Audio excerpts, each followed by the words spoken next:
One of the things that I'm seeing, it's what we would call in the industry nut picking. You try to find people on the other side who say the wildest possible things, or you take them out of context so they sound like they're saying the wildest possible things, and then you critique that in order to drive up ire. And I think all of us do this. I mean, we're all in the media, which means you very often are playing a 20, 30-second clip of somebody. It's not a long-form conversation like this one because they're just different formats, and we all get this. I think the audience also needs to understand that that's a thing that happens. What's more dangerous is when that, I think, carries over into the political sphere, where you have people in each political party who are now attempting to draw and actually incentivize the other party to get more extreme. The idea being, what if we make the other party so extreme that they are unpalatable to the majority of the American people? They elect us, we win, we get to do what we want. Now, that in the short term actually may get them some wins, right? I think this is one of the things that happened in the 2022 election, particularly in the Senate. You saw some Democrats who are actually supporting the most kind of out-of-the-box, crazy Republican candidates like Don Baldock in New Hampshire in the primaries in order to elevate him, thinking, okay, well, that means he's going to lose, which is exactly what happened. It's actually quite smart strategy in the short term, but what it also ends up doing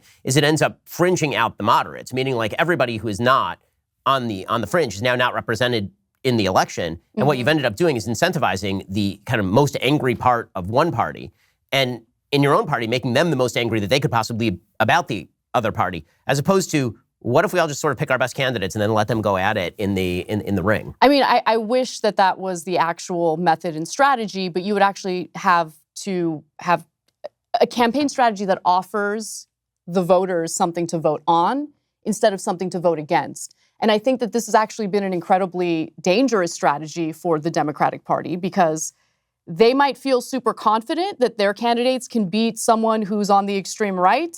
But there have been instances where that wasn't the case. I mean, certainly in 2016, the Democratic National Committee was really propping up Donald Trump under the assumption that there's no way Hillary Clinton would lose to Donald Trump. Well, here we are. I mean, Donald Trump won, clearly.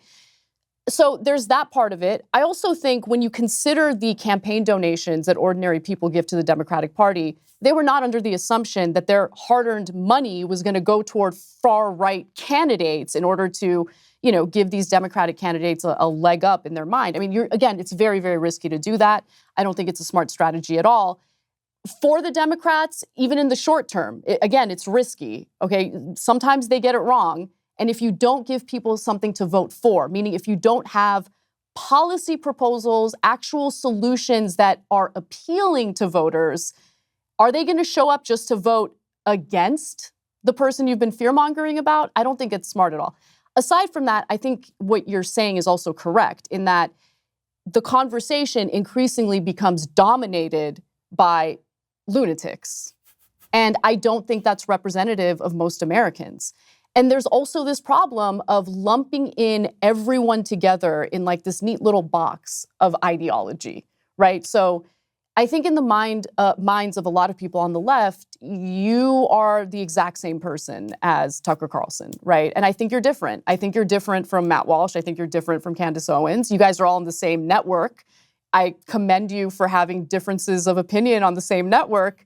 And I'm sure it can be uncomfortable at times, but there are nuances and differences, and I think it's important for people to be cognizant of that, because I don't want to be lumped in with someone on the far left, right? I have significantly different opinions from them on certain matters, and I think it's important to know what those differences are and not let, again, the extreme ends of the spectrum represent the entire country. So, one of the things that you mentioned there is the idea that you have to run on something, not run against something. And obviously, negative campaigning is the most effective form of campaigning, despite all of the happy talk about how when you campaign for things, people rally behind you. People who are policy wonks tend to do very poorly in elections. People who are attack dogs tend to do very well in elections because that lizard part of our brain that senses threat is really activated by a perception of threat on the other side. Well, actually, can I interrupt you on that? Sure. Because I agree and disagree. So let's go back to 2016.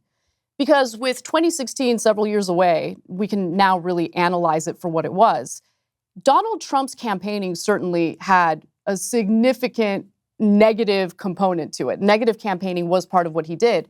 But he also offered, or at least paid lip service to, something that Americans were concerned about, which was bringing manufacturing jobs back to the United States, really taking care of workers in our country, maybe reconsidering some of the foreign aid that the federal government shells out.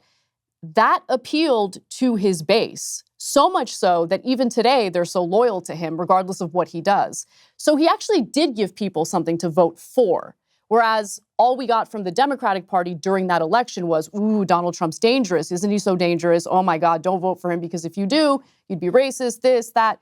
It was just nonstop scolding. If that is what your strategy is, I don't think that it's a winning strategy, sometimes in the short term, but certainly not in the long term. So that does raise the question as to what you think the Democratic Party should run on. Right. So the Democratic Party has radically shifted its appeal over the course of the last 15 to 20 years. If you go back to 2004, it was John Edwards running on sort of the Two Americas platform, which sounds a lot like sort of the language that Bernie Sanders uses when he talks about the United States, right? A lot of what he talks about is this sort of class divisions in the United States. It's very much focused on economic redistributionism, focusing on the blue-collar worker. This is obviously the audience that he's attempting to drive out to the polls. Meanwhile, the Democratic Party, if you look at it demographically, seems to have become the party largely of upscale white liberals who went to college and low-income minorities. And that's a very fragile coalition because the truth is that I'm not sure that those people have tons and tons in common. White upscale liberals tend to be very concerned with questions of equity far more than people who are actually low-income minorities, like by polling data. The sort of woke concerns that everybody on the right likes to pick on, that is white upper-crust liberals who are pushing that. That is not minorities who are pushing that sort of stuff. I remember having this conversation with Van Jones, and he was totally agreeing with me. He's like, what are all these white upper-crust liberals doing talking about this sort of stuff? They should be talking about sort of the bread and butter issues.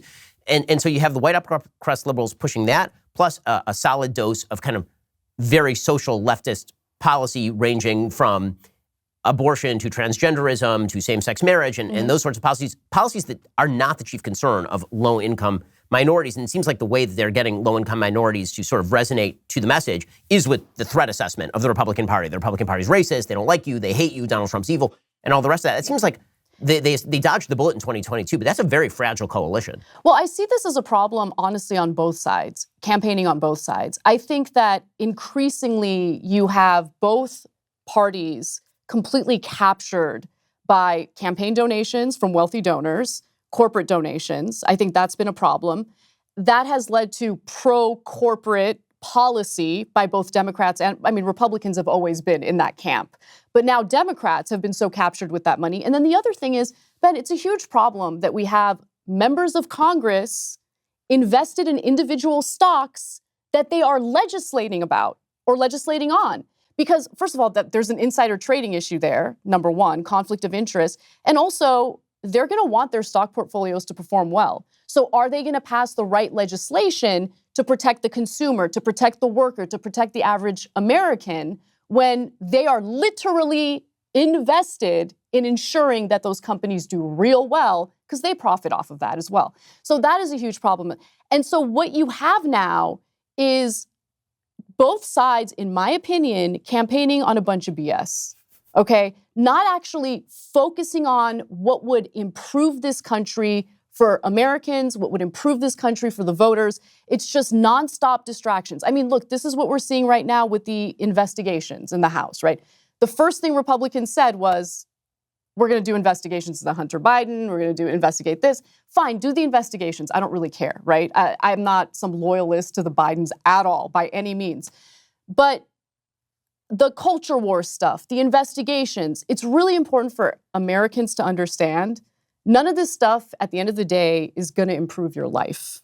Okay, so all the distractions, we need to be privy to the fact that they're distractions, and we need to get back to actually hashing out what policies need to pass in order to make sure that Americans are thriving. Thanks for watching The Young Turks. We really appreciate it. Another way to show support is through YouTube memberships.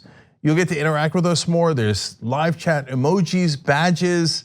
You've got emojis of me, Anna, John, JR. So those are super fun. But you also get playback of our exclusive member-only shows and specials right after they air. So all of that, all you gotta do is click that join button right underneath the video. Thank you.